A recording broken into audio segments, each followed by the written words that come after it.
Assalamualaikum warahmatullahi wabarakatuh. Nama saya Muhammad Nuh, kelas DP3 Nautika C Poltek Pel Sorong, angkatan ke-7. Saya diberikan tugas pelajaran teknologi informasi dan informatika, yaitu tuliskan 5 produk satelit Maritime Cloud beserta deskripsi kelebihan dan kekurangannya. 5 produk satelit Maritime Cloud antara lain: 1. Citra satelit, 2. Satelit Palapa, 3. Satelit Himawari, 4. Satelit Ikonos, 5. Satelit Maritim Telkomsat. Citra satelit merupakan pemotretan suatu daerah menggunakan warna satelit yang dioperasikan dari ruang angkasa. Kelebihan citra satelit: 1. Pengamatannya menyeluruh dan mencakup area yang luas tergantung sensor. 2. Penginderaan dilakukan secara bertahap dengan periode tertentu. 3. Umumnya didesain untuk waktu yang cukup lama antara 2 hingga 5 tahun. 4. Khusus untuk satelit telekomunikasi mempunyai cakupan yang luas hingga 5.000 km. 5. Penggunaan gelombang mikro sangat membantu untuk mendapatkan citra di daerah tertentu walaupun tertutup awan atau kabut. Kekurangan citra satelit: 1. Secara umum hanya dapat mengenal objek muka bumi. 2. Peralatan yang digunakan mahal. 3. Hanya dapat memberikan informasi yang sesuai dengan kemampuan sensornya, spasial, spektral, radiometri maupun temporal. 4. Diperlukan data lapangan sebagai kontrol agar mendapatkan hasil ketelitian yang tinggi. 5. Orang yang mengoperasikan harus mempunyai keahlian khusus. 2. Satelit Palapa merupakan sistem komunikasi satelit domestik (KSD) dengan satelit geostasioner orbit GESO atau orbit geosinkronus. Kelebihan satelit Palapa: 1. Cakupan yang luas, satu negara ataupun satu benua. Instalasi jaringan segmen bumi yang sangat cepat. 3. Karakteristik layanan jaringan seragam. 4. Layanan mobile wireless yang independen terhadap lokasi. Kekurangan satelit Palapa: 1. Rentan terhadap pengaruh atmosfer.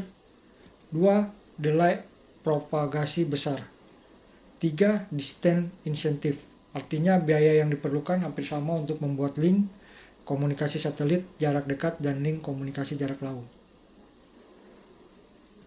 3. Satelit Himawari merupakan sebuah satelit cuaca yang dimiliki oleh Jepang dan datanya didistribusikan ke negara-negara lain sebagai bagian kegiatan Global Observing System (WMO). Kelebihan satelit Himawari: 1. Satelit Himawari dilengkapi sensor bernama Advanced Himawari Imager atau AHI yang memiliki resolusi temporal, spektral, dan spasial. 2. Satelit ini berada pada ketinggian 36.500 km pada titik 140 bujur timur di atas khatulistiwa, melakukan pengamatan terhadap muka bumi di hadapannya setiap jam, mengoperasikan pesawat penerima data selama 10 jam setiap hari dan melakukan pengamatan terhadap perubahan sebaran awan, kabut, dan asap mendekati tepat waktu. Kekurangan satelit Himawari yaitu memiliki resolusi setiap 10 menit untuk pengamatan global dan 2,5 menit untuk pengamatan khusus. 4. Satelit Ikonos. Kelebihan satelit Ikonos: 1. Menyediakan data citra yang akurat, di mana menjadi standar untuk produk-produk data satelit komersial yang beresolusi tinggi.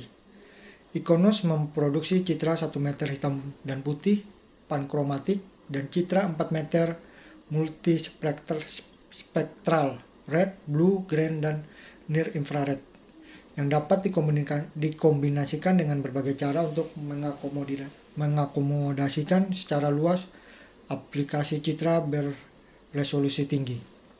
2. Data Ikonos dapat digunakan untuk pemetaan topografi dari skala kecil hingga menengah Tidak hanya menghasilkan peta baru, tetapi juga memperbarui peta topografi yang sudah ada. Kekurangan satelit IKONOS. 1. Karena wilayah cakupan jepretan yang sempit, menyebabkan ketika ingin melakukan pemetaan wilayah yang luas dengan gambar detail, diperlukan beberapa data citra sehingga biayanya cukup mahal. 5. Satelit maritim Telkomsat. Telkomsat hadir untuk mendukung telekomunikasi maritim dengan perangkat utama berupa giro stabilized antena. Kelebihan satelit maritim Telkomsat: 1. Penggunaan giro sistem antena ini mampu menstabilkan arah pointing ke satelit yang dituju, walaupun platform tempat antena terpasang bergoyang atau bergerak. Dengan demikian, interkoneksi untuk akses internet dan berbagai aplikasi lain yang sangat dibutuhkan bagi kegiatan bisnis di lepas pantai dan di tengah laut dapat dipenuhi. 2. Telkomsat menyediakan layanan telekomunikasi di kapal, misalnya untuk kebutuhan internet dan vessel tracking, sehingga kapal dapat dipantau dan dikoordinir dari kantor di darat. Kekurangan satelit maritim Telkomsat: 1. Peralatan yang digunakan mahal. 2. Hanya dapat memberikan informasi yang sesuai dengan kemampuan sensornya. Demikian penjelasan dari saya tentang produk satelit maritim Cloud beserta deskripsi kelebihan dan kekurangannya. Sekian dan terima kasih. Wassalamualaikum warahmatullahi wabarakatuh.